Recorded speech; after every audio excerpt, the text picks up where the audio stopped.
Hello and welcome to the second Uran Rants.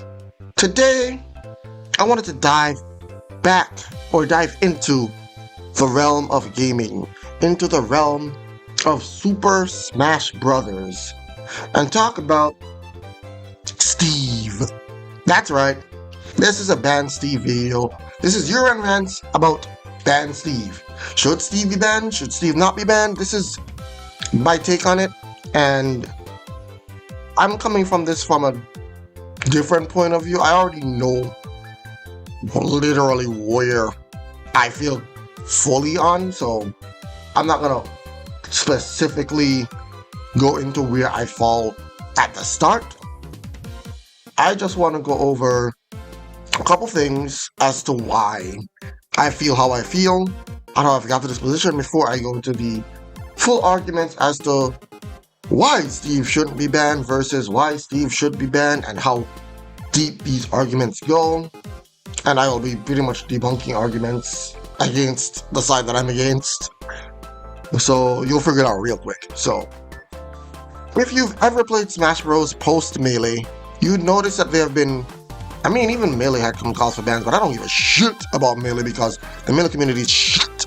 But anyway, Smash community in general has some real issues, but you know, the Melee community is a different beast. It's a completely different beast.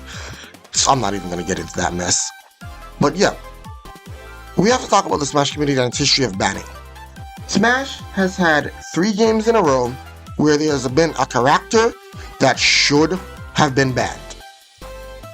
Immediately, off the rip, let's not pretend, let's rip that band-aid off. Brawl Meta Knight should have been banned. The reason it wasn't banned?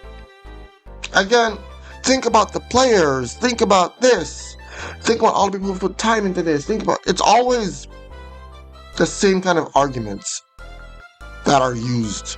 But, you know what? Alright, cool. So Brawl Meta Knight wasn't really banned. He got semi-banned, but not really banned. Let's go to Smash 4. Bayonetta should have been banned.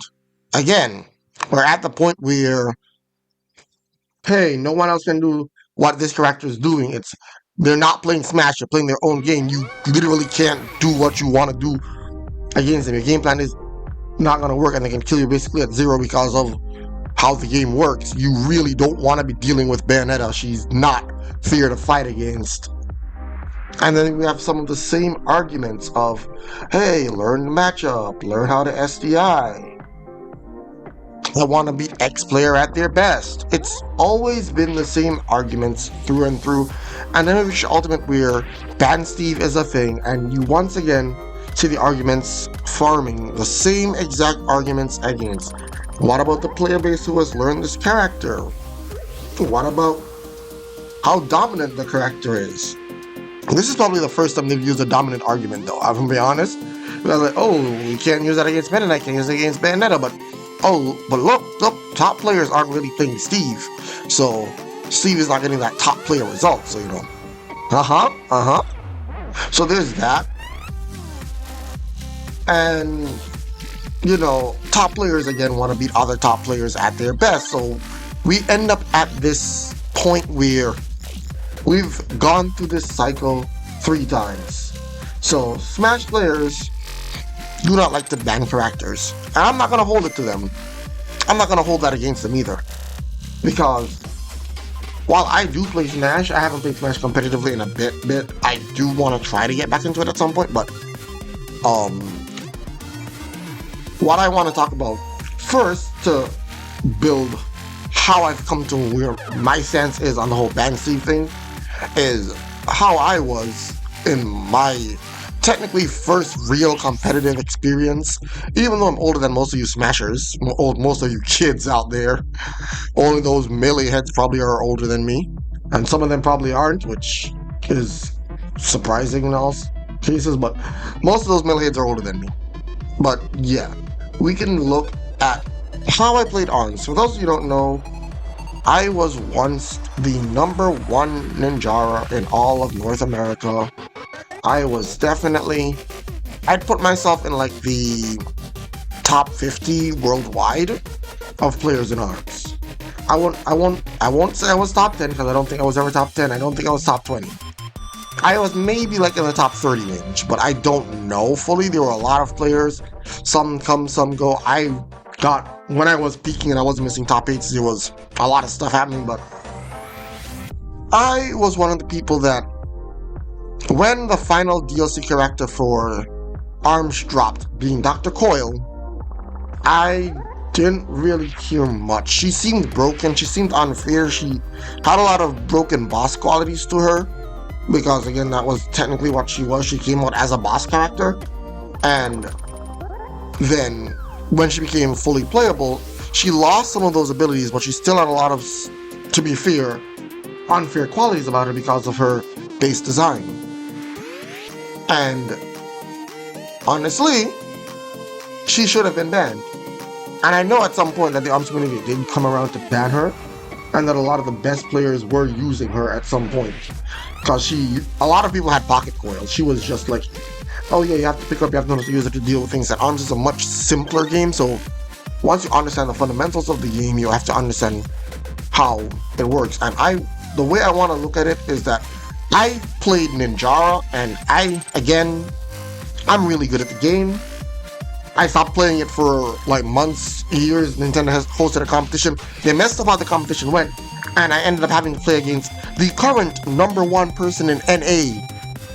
I wasn't supposed to play them, and then I messed up because it killed my momentum after, but I played against them. And it was a best of 3. And let me tell you, I won game 1. Convincingly at that. And then game 2, I barely lost. And as soon as we were getting ready for game 3, that's when they came and I was like, oh no. Brackets were messed up, y'all. Brackets were messed up. We gotta restart. And it completely deflated me because I'm like, I am doing so well against literally one of the best. There's no argument here. I'm killing it, and it deflated me. But that was part of the reason why I could say, oh yeah, I am literally on that level if I ever wanted to be. If I wanted to be one of the tippy-toppy, the best of the best in ARMS, I could. So that's why I want to use that game as an example, because I didn't think Coil should be banned. My little argument was very stupid against Coil bans. I was like, all of y'all are using all these other characters, just use Ninjara. Ninjara still loses to Coil, but Ninjara has the best chance of beating Coil compared to any single other character in the cast. Our speed allows us to dodge and get around. Kid Cobra would, on paper, seem to be really good as well, but Cobra has this thing where he has to stand up and charge to get his speed boost, which, yeah, it's better than Ninjara's, but you have to stand and charge it. Ninjara just goes and goes. I think the constant movement is better than having to stop the charge to get your super dashes and all that stuff. So even though Cobra is easily Ninjara's worst matchup, in this case Ninjara does really well into Coil, and I felt like it was really good. Like, you'd think that Min Min would also do well into Coil because she's very similar to Ninjara, but because she's slower than Ninjara and she needs to send the charger arms to get her Dragon Armor, and even if she has a Dragon Armor, Coil isn't really too threatened by it. Yeah, Coil was doing things, but the reason why Coil had to be banned leads to understanding the fundamental weakness of every single character in ARMS, because every single character in ARMS has the same fundamental weakness, and that is by game design. One of the biggest commitments you can ever make in this game is jumping. Jumping is the biggest commitment you can ever make when it comes to ARMS. If you're jumping, you're in the air. You have to commit. Are you jump dashing? Which direction are you jump dashing? Are you jumping and throwing arms? What are your options? Your options are limited compared to being on the ground. You just immediately limited yourself. You've jumped. It is a commitment of the highest commitment. And a game where neutral is so hard, so crucial, once you've jumped, you've committed super hard. That is the biggest commitment. At the start of the game, a lot of people were like, jump grab, jump grab, jump grab, jump double punch. And they thought that was good because no one really knew how to deal with jumping. Jumping was very strong. But once you figure out your full movement options, if it's someone who's constantly jumping, you're just like, oh, they're a glutton for punishment. And this is going to be easy because now you've basically left yourself wide open. And as long as I wait to that moment right before you land and slash you or hit you, punch you, whatever, right when you're going to land, right during that little landing lag, boom, that is crucial. That is the biggest determining factor in high level play. Punishing someone's jump, punishing someone's dash, punishing their movement options. But the biggest movement option to punish for me, I would always wait specifically for a very big jump commitment, and then once they've basically started to jump around weirdly or try to avoid stuff, they've stopped jumping, you look for how they're dashing around to avoid stuff and you hit them right where they're going to dash. And I think it's harder to hit people when they're dashing, because when you dash and you realize, oh, they're trying to cover your dash, you can jump to avoid and then jump dash. And depending on how they've set up their offense, you might be able to put yourself in an advantageous position. But yeah, that is understanding the fundamentals of the game and how jumping comes into play, how it's fundamental. So how does Coil break the fundamentals of this game that led to her being battable? Coil floats. She floats.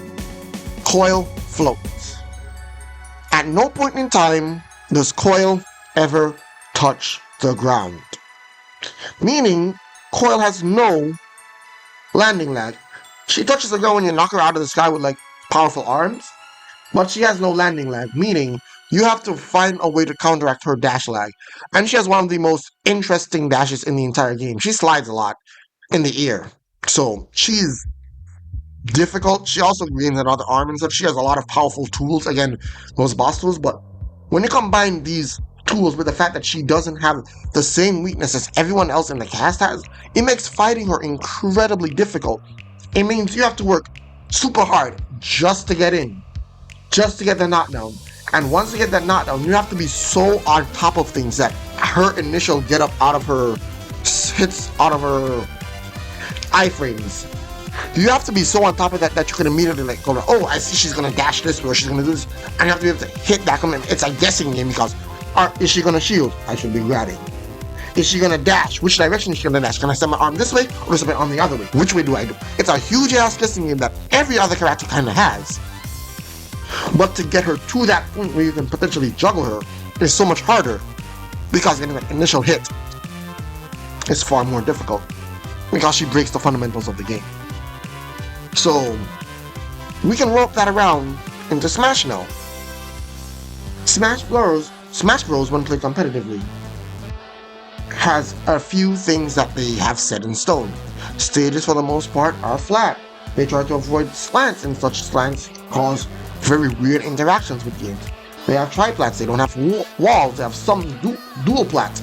They have things where they try to avoid kills and such. The only game that doesn't do stuff like that is like games without hazards off, like that one with that really bad community, that M game, yeah, that one, the second game in the series. Outside of that one, where they use hardware and software manipulations that they really and truly shouldn't, because that's literally why y'all stuff can't run no more unless y'all go vanilla. And all community, y'all need to stop this modding stuff. Like, I'm not gonna say you can't practice with your other stuff, but if you're doing a tournament like that one with Leo the other day, y'all are crazy. Y'all are crazy. Stop it. You're gonna get your scene shut down. You're gonna get yourselves in trouble. Nintendo ain't playing with y'all no more. Play a vanilla ass game on your stream setups, please. No custom mods. Y'all are wilding right now. Y'all are gonna get yourselves in trouble. Y'all are really gonna get yourselves in trouble. Watch those guidelines. Y'all are playing some games right now. Y'all are crazy. But anyway, that's enough of that. That leads us to the question of Steve breaking the fundamentals of Smash. And all I have to say is yes, he does. I think Steve breaks the fundamentals of competitive Smash. She can build walls, he can build platforms, and most platforms in Smash, especially in competitive Smash, you can go through. These ones you can't. So, yeah, he breaks the fundamentals of Smash. But there's another thing we can look at when people like to bring up arguments on what else breaks fundamentals of Smash, like certain characters using items in Smash. Like, oh, we have items turned off, so why is like Peach's turnips and her randomly putting up a bomb considered fine? Why is Diddy Kong's banana fine? Why is Rob's gyro fine? It's like, one, these items are built around the character themselves most of the time. Number two, it's a part of their moveset. And number three, Smash is an item play from the very beginning of the series. Link's bombs combining into other things have always been a combo with other things have been a thing. Diddy Kong's bananas got kind of ridiculous, but to a point where you now have to kind of understand how to play with it. Rob's gyro, again, you have to understand how to play around it. Peach's turnips, you have to understand how to play around it. They're not game breaking. They're things that you have that add another layer to it, but they're not game breaking. They don't go against the full way competitive Smash has brought up, because there's always been play around items for Smash competitively, just not your randomly spawning items. The randomly spawning part of items is what makes it unfair, because I could be on one side of the screen and all of the Pokeballs drop by me. So now all of a sudden I'm a Pokemon trainer and I have a million Pokemon on my side, and now you basically cannot approach me. And because we're playing on a small ass stage like FD or Battlefield, you're in deep shit. You in trouble. Good luck. You're done. You're just done. And that's pretty much like why items would be a problematic thing. Their random spawn could give someone an unfair advantage, whereas these people, when they pull out their items, they charge them or whatever, it's not random, it's just, oh, I see what's happening.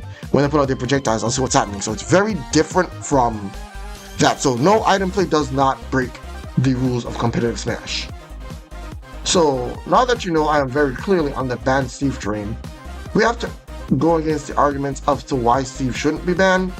And one of the main arguments that pops up is, when you look at Smash 4, when you look at Brawl, Meta Knight dominated Brawl, Bayonetta dominated Smash 4, no other characters were really in top 8. So how can you say that when you look at an ultimate top 8, when Steve isn't banned, Steve can miss top 8s? No Steve besides Akola and Mia are really doing work. So how can you say Steve deserves to be banned? And I just look at them and I'm like, Steve may not be dominating the top 8s, as you see. Not on the highest level of them all. But let's go further down the list. What about your local Steves? How do you feel about your local Steves? Do they top 8 fairly often? Do they make it oppressive for you to play against them? And not Sonic oppressive, like literally just, you feel like you're playing a completely different game? Do they do all sorts of combos that you see top level Steves not doing? And their fundamentals literally just being absolute hot garbage, which is why they aren't, showing off things? I'm like, yeah, that's probably it. That's most definitely it. It's not that Steves aren't dominating top 8. Steves are dominating. When Steve isn't banned, Steve is dominating most tournaments. Like, you get to a top 64, the majority of the players not majority is the wrong word. I'm trying to remember the plurality of the players who remains, Steve is always almost on top. It's like Steve and Rob, but a lot of people play Rob. Not that many play Steve, so either Steve players always making it super far. And as you get to top 32, it's still Steve. Top 16, Steve start to peter off. And top 8, maybe you'll have a Steve in there, maybe you won't. But that entire period leading to there, you'll see a lot of Steves. A dominating amount of Steves. So no, y'all are looking at it as top 8, but top 8 in Ultimate comes down to how really skilled the players are, because Ultimate's far more balanced than any other game. Whereas in the top 64s, you'll see a lot of people getting matchup checks. A lot more matchup checks. You'll see a lot more, in general, matchup knowledge stuff. And you'll see a lot more better charactering happening in those areas to get to that point.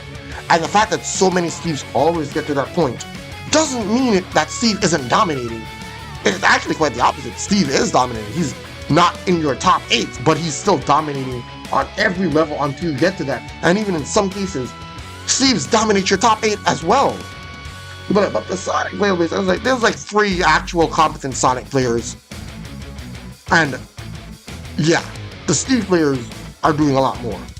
So Steve it's not that he's not dominating, he is. But again, that's not even an argument that I really care for, because at the end of the day, whether Steve is dominating or not, he breaks the fundamentals of Smash. So if that is your argument against Steve, until you get around to breaking the fundamentals of Smash, until you can argue that down, which I haven't explained yet, but I'll get to that, it's a moot point. Another thing people love to claim is, oh, you're losing against Steve, you gotta lose the matchup. You gotta learn the matchup. And I said, I look at that and I'm like, yeah, man, you gotta learn the matchup. If you lose against Sonic, learn the matchup. Lose against Yoshi, learn the matchup. And I'm like, I agree to an extent. Learning the matchup is incredibly crucial to playing the game. You have to know what your opponent can do to be able to do stuff. But what if I tell you Steve is so creative, as people want to put it? Steve has so many options that learning the matchup isn't a thing. It's learning the habits of the Steve you're playing. And there's no way you're going to know the habit of every single Steve you're playing. You're going to know what the player base in general has some habits about, and that's what you're going to say is your matchup. But there's so many different options, so many different ways that Steve can play, so many different glitches and stuff they can tap into that are people call tech sometimes, but you know, some of those are just straight up glitches that Steve can do that they can tap into to make it so much different every time you play Steve. There's new tricks pretty much coming out daily when it comes to Steve. And there's a lot of other things that come up that you may forget about because it's just so many things you need to know. And when you consider the fact that there's over 80 characters in the game and you have to learn the matchup for every single one of them, a lot of it comes down to the reason why the top players are the top players is that they're just better players. And we understand the fundamentals is great, but what if someone breaks the fundamentals and makes it very hard for those same top players to deal with them? That's why you see Steve's getting so many upsets. Steve's getting close to upsets. Like, it is not...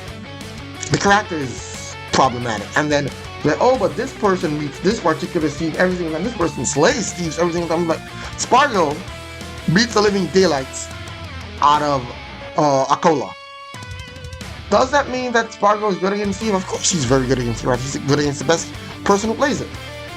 But I'm telling you, if a Steve comes up with a completely different playstyle to Icicle, you're going to see Spargo struggle. A competent Steve with a completely different playstyle to how Icicle goes about it, Spargo is going to absolutely struggle for a bit before he finds out how to download them and deal with them and figure out exactly what that Steve is going for, where that Steve is going for, how it's going for it.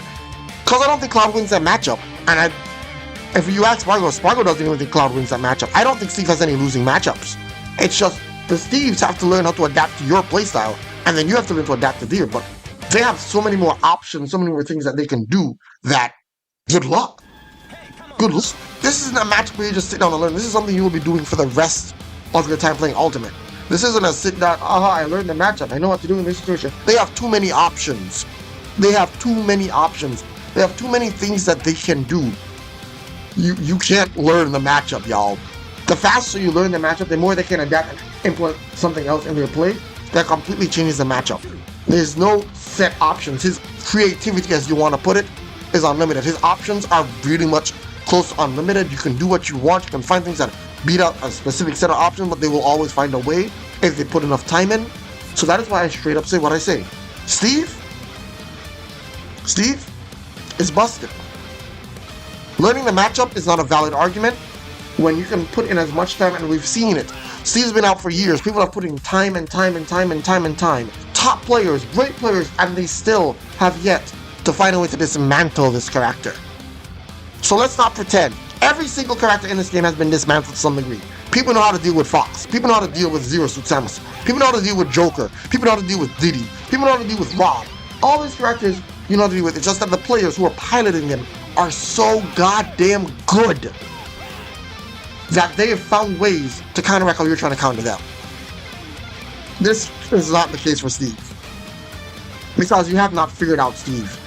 And there's no way, I don't know how many years it would take to actually find a way to lock down all of Steve's options and figure out, oh, this is how my character is supposed to play this matchup entirely, all the way. It's too much. It's too much. He's too good. And this isn't just, oh, by far, he's number one, kind of like Bayonetta and Mena. I'm saying he's too good because of what he fundamentally breaks, and we'll get into that.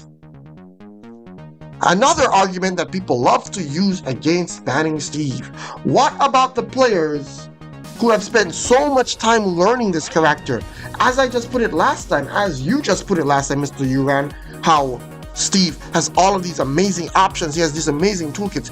These players have to learn how to utilize all of these things. I was like, You're not wrong. They do. They put in a lot of time. They learned a lot of tech. They learned a lot of glitches and a bunch of other stuff that this character can do. And it's very true. Yes, you are correct. Until you're not. Because you're looking at it from a very single point of view. Think about the Steve mains.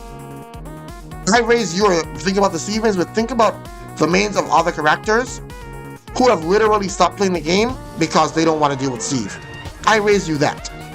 I raise you the shrinking player base because they don't want to deal with Steve. And I've been saying, a lot of people are joining the game. Tournaments are bigger than ever. What do you mean the shrinking player base? A lot of locals are dead. A lot of locals are dead. And you can't say, oh, pandemic, which we're still in, by the way. We're still in a pandemic. Please start masking up and stop being ridiculous with this shit. But you can't say, oh, the lockdowns did this. The lockdowns did it. A lot of tournaments did die, but when they came out, they were bigger than ever after said lockdowns. And then they just gradually petered off. Why? Everything can basically come down to Steve. But what about those Steve banned locals? Even those are dying. I'm like, yeah, the game's also fairly old. But a lot of them come down to, hey, I don't want to deal with Steve. Tournaments ban Steve, and then a resurgence of players for a little bit before, again, the game is old, And then they realize they still have to deal with Steve on regional levels. So I was like, why am I going to go to a local just to get better to go to a regional to get my ass beat by my local Steve, who can now use Steve instead of whatever weird-ass character he was using before. So, yeah. You have to think about the people that have invested so much time into this game, more than the Steve players have invested in Steve, and they were getting results and coming up the ladder and doing really well, and then Steve came around and they haven't been able to get past the local Steves, and they put in time to learn the matchup, as you all like to say, and they still get their ass beat by the local Steve, or by another Steve. He, again, dominates in that top 64, top 32, where those mid to high level players would be. He's stomping them out. A lot of them before they had a chance to fight the top players. And he's also upsetting top players. Steve is a menace to society. At least to Smash. So, there's been so many times when players literally spent their money. They bought their tickets. And they're like, alright, I'm gonna go to this tournament. And then they stop. And they realize it's, oh god, Steve, they see that. They're like, I don't want to do this anymore. I don't want to deal with Steve. And they drop. They just drop. So, I don't think that is a very good argument against banning Steve. All of these players who've played Steve had a main before that Steve. You can pick that character back up and start learning them, and some of you are going to be good. Like, Icicle is not going to be number 1 after Steve is banned. It's very clear he's not going to be number 1. Icicle is not even going to be top 10. Icicle might not even be top 20. But you want me to say something? Icicole's skill level is on par with those in that range when it comes to using Steve, but he's definitely a top 50 player without Steve. 100%. He is in that thing. Whether he's top 30, top 40, or top 50, he's in that range without Steve. Which is why him understanding to that degree and then putting in work in Steve is going to make him absolutely crazy. You have to already have some sort of understanding of the game, and then be creative enough to understand how Steve breaks the game to use that to your advantage to absolutely destroy with Steve. I don't know if someone like the Buzz can pull it off, because the Buzz has a great understanding of the game, but can the Buzz understand the fundamentals of Smash to the degree of which he takes his mind out of that and tries to find ways to absolutely go around that logic of, oh, fundamentally this is what I should be doing to edgeguard, but because I'm Steve, I can break their fundamentals of recovery and just say, screw your shit, I'm Steve. Can he do that? I don't think so. I don't think the Buzz is going to be a great Steve. But if he does manage to think outside of the box in that way, after being in the box for like 30, well, he's 30 now, so for all those years, the Buzz would easily be the best Steve in the world, and y'all would be in trouble. Like, people would understand really quickly why Steve is a problem. The other issue, and this one is aimed at people like Light. Those top players with Goku complexes, your Lights, your Zombas, those people, because I need you to know, Sparkle falls into the camp of people who have invested time into Steve and feels like it would be wrong. It's not wrong. They can play all the characters. Steve isn't the only character in the game. They've played all the characters before. Steve was one of the last people to come out in the game. Let's not pretend like a lot of these people just started playing Smash and just immediately picked up Steve. That's not what happened. They played other people, and a lot of them went from O tours to tours. Some were competent, I want to be much better, or have stayed around the same level. Either way, don't let that argument derail you. It's not a good one. So Kanto Complex, y'all, just because y'all want to beat a Cole at his best, doesn't mean the rest of the scene has to suffer for your ego. Because you want to be the best. With no excuses, with no asterisks next to it. Oh, Steve is bad, which is why this. No. The health of the game should come before your entire, I want to be the best because I'm this person, or I'm that good, or I'm this. So yeah, I don't care. Light. I don't care. Zamba. I don't care. You'll be like, oh, you're just some gym hoe, and laugh it off. But at the end of the day, y'all aren't looking at the health of the game. Y'all are just looking out for, I have an ego and I want to be the best, and I don't care about anything else. Even if it leads to the same game that y'all were like, dang, Smash is kind of dying, the money's dried up, all the other stuff. Later, y'all had allegations, a bunch of other stuff that ruined y'all. But that same game, the health, part of the pots that go into stuff, comes from the fact that players are signing up. If players aren't signing up because they got sick and tired of Steve, what do you think's gonna happen? Y'all are screwing up. Y'all are screwing up. So, how about my argument as to why Steve should be banned? You know, the main argument I have as to why Steve should be banned, and some people have brought up, but in Rivals and other games, I'm just gonna sit here and be like, I watched Rivals too, bro. I watched that part of Watch Your Throne, and I saw Crag. I saw how he plays. He's nowhere near as problematic as Steve. He doesn't build random walls or random blocks in the middle of the stage. He builds a pillar offside of the stage that can prevent him from dropping to his death. And that is problematic in and of itself because they give him a platform and more ways to recover. And people have complained about that. So y'all acting as though, oh yeah, but people in the, no. People complain about that stuff too. But he is not to the degree of Steve. Steve's blocks are the main and singular reason why I really and truly think Steve should be banned. He has glitches and a bunch of other tech that is nasty and just are piled onto. But everything that happens, like your nails and all that stuff, all of it comes from the fact that block exists, and that move is the main culprit as to why Steve should be banned. This move is what breaks the fundamentals of Smash. This move breaks the fundamentals of competitive Smash. I've asked Steve apologists very simple questions sometimes, and because it was already phrased in a ban Steve way, they will immediately always say, yeah, this is fine, this is fair, what do you mean? And I'm just gonna watch it and be like, so if you're telling me I almost said PlayStation 2, I'm funny. If Pokemon Stadium 2 had walls on one side that prevented you from going in on this character, and these walls were like destructible, but the character could punish you from behind these walls, and it was only on one side of the stage, so you have to approach. If other characters stay behind, if they're like a Samus or whatever, they just mine or whatever, and you have to come towards them to approach, or they get their super mega ultra power up, and you don't want that, because the entire point of them is that they struggle until they get to that point, and then they become really strong. So you now have to rush in, break this block that will reform after a while, and that could potentially be more, all while they're getting to their powered up state. And if you approach stupidly, they will anti-air you for trying to go over the top. They will punish you for approaching. But that's Spin Dash. You can approach Sonic Spin Dash. Sonic Spin Dash, he has to commit. That is a commitment in and of itself. Is it low commitment? Yes, but it is a commitment. It is a very much commitment. And you can get punished for doing it. Steve is not going to get punished for mining unless you have specific tools, which most characters do not have. And even then, what are you going to do once that wall is there? What are you going to do once he has that diamond and now you're like 3 hits away from death? Because unfortunately, he got that powered up state before you could do anything, before you could approach, because you don't necessarily have the tools to break those blocks. And if you have the tools to break those blocks, depending on how you break those blocks, you're in trouble. So yeah, walls are not allowed in competitive Smash. Walls are not on any stages. There are no walls anywhere. So why are we saying, oh, this character that can build literal walls is fair and balanced? Why are you defending this? How are you defending these walls?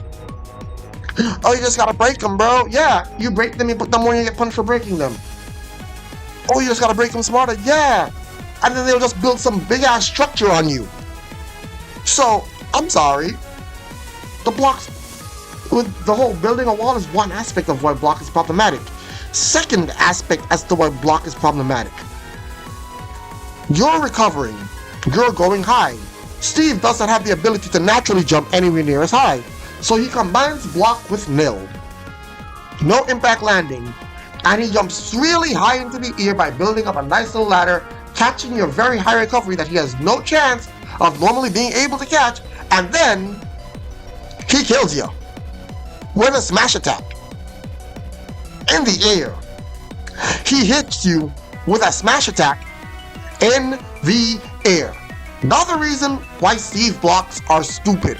He is the only character, because of how blocks work, because they act as platforms, because they act as footing, where he can smash attack you anytime, anywhere, wherever he pleases. He has full access to every single one of his moves. He can ladder you up with his up tilts, no impact landing, ladder you close to the ceiling, up smash you, you're dead.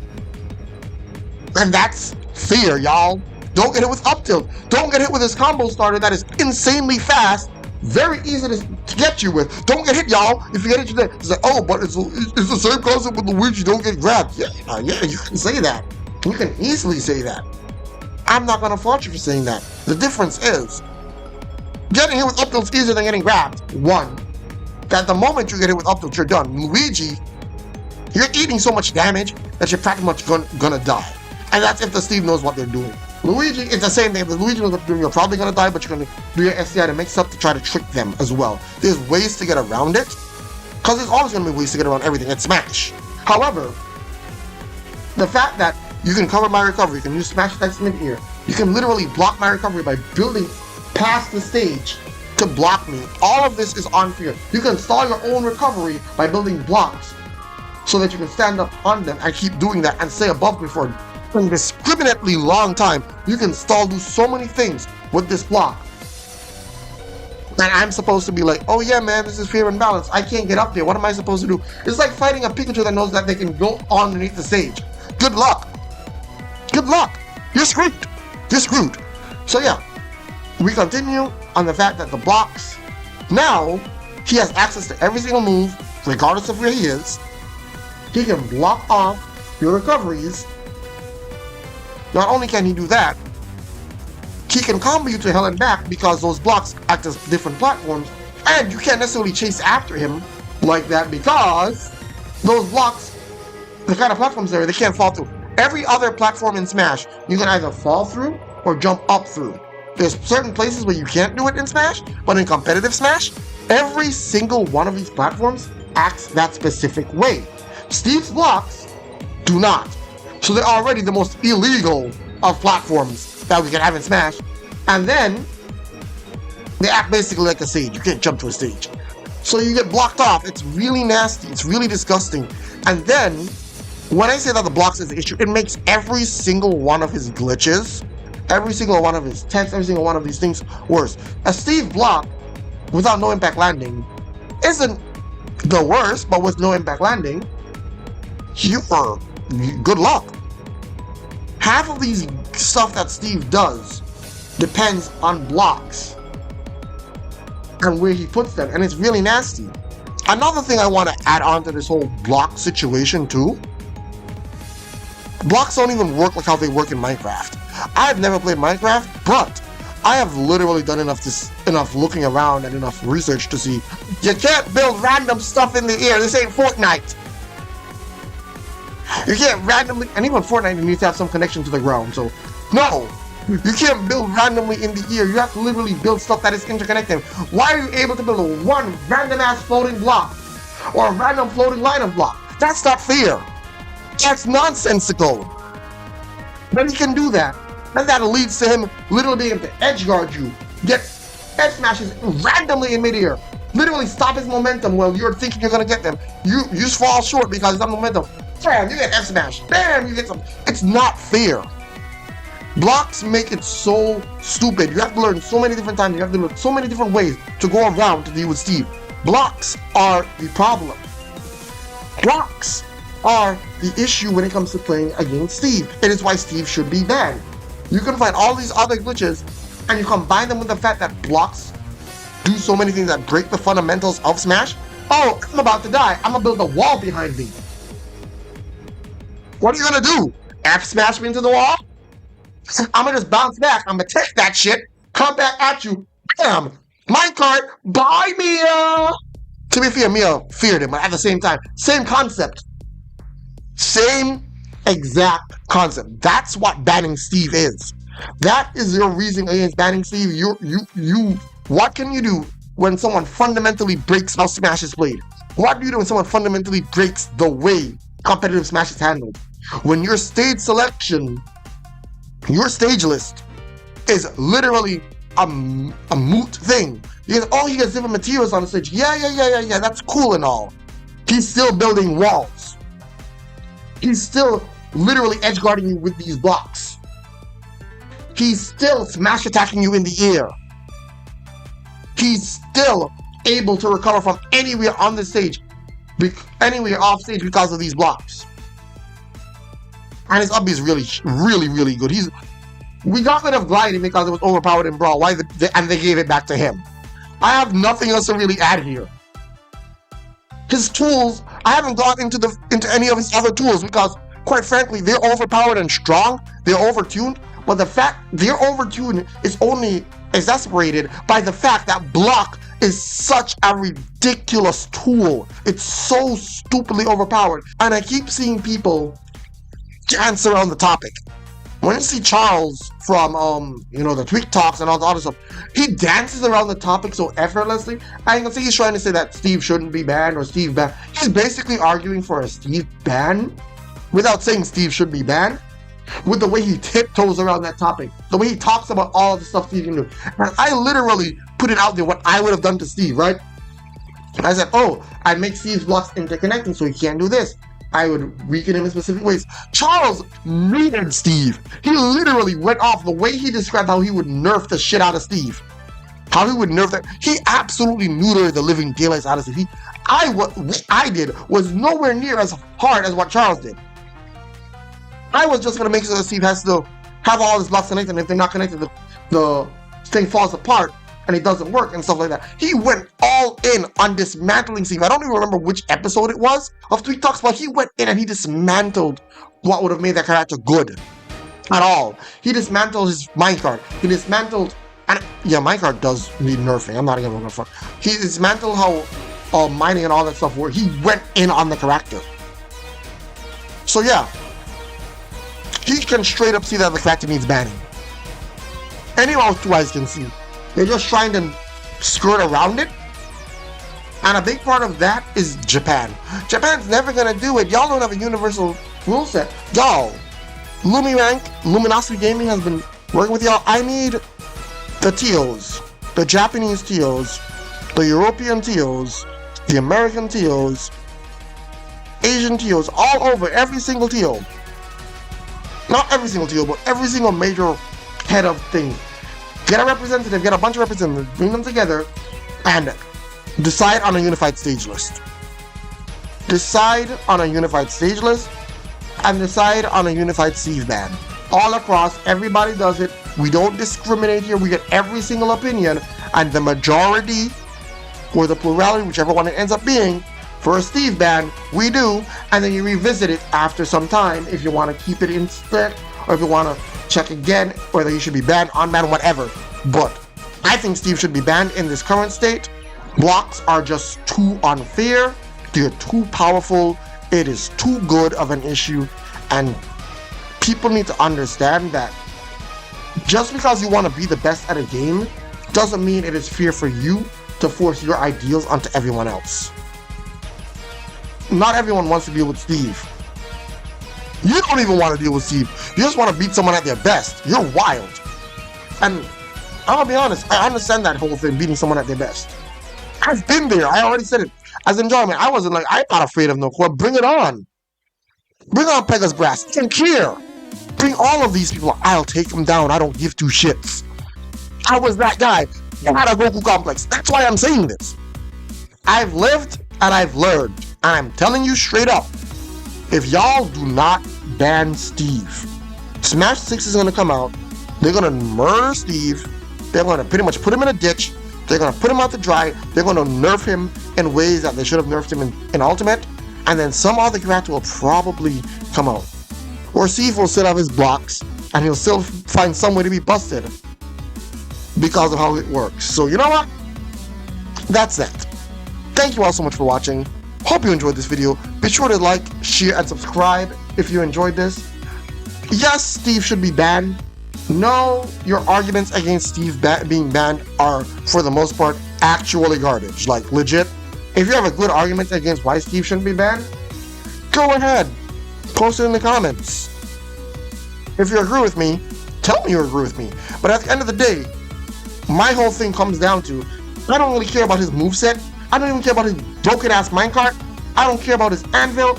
I don't care about half of the shit he can do. I don't care about how dumb Diamond is. I don't care about how dumb Gold is. I don't care about any of that shit. What I care about is the fact that blocks break the competitive fundamentals of Smash. And once you get down to that, it doesn't matter if Steve would have been bottom tier or top tier, which is impossible for him to be bottom tier because he's breaking fundamentals. But anyway, it doesn't matter how good he would have been. I would have still been, oh yeah, ban this character because blocks are not right. Blocks are unfair. And that's how I felt. The moment I saw this, I'm like, I don't like it. I didn't like it. And the more it came out, I'm like, I really think this character should be banned. This character is not a good thing. I came to that conclusion on my own before a lot of these ban Steve stuff come, because it wasn't just, oh yeah guys, Leo's losing to a Steve and all. No, it wasn't any of that for me. I watched what blocks were doing. I was like, this is bullshit. I immediately said, this is bullshit. This isn't right.